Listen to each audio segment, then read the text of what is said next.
Hi, in this video we're going to look at drawing loci on an Argand diagram.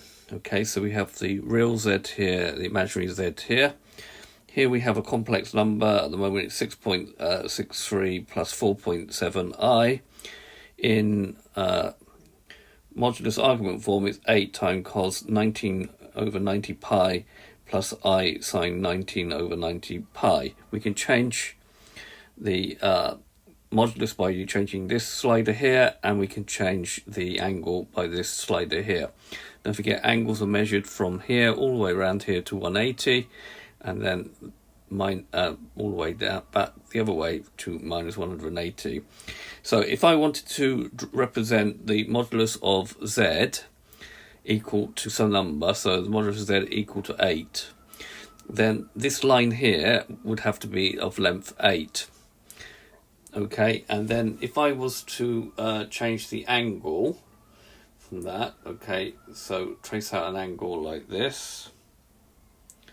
Okay, so it's going all the way that way. Let's get all these ones down here. So we're tracing out, this is like a loci, set of all points, and we go around the other way.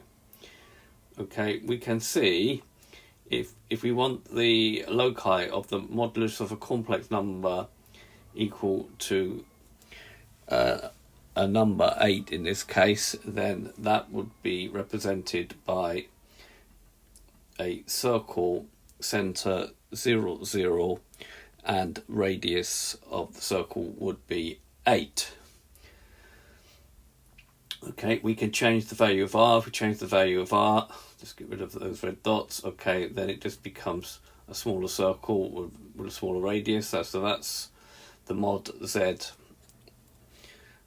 is equal to 5, and you can think of it because if z is x plus y I, then the modulus of z is the square root of x squared plus y squared, so it will be the x distance plus squared plus the y squared would give you the radius. So it's just like a circle. X squared plus y squared is equal to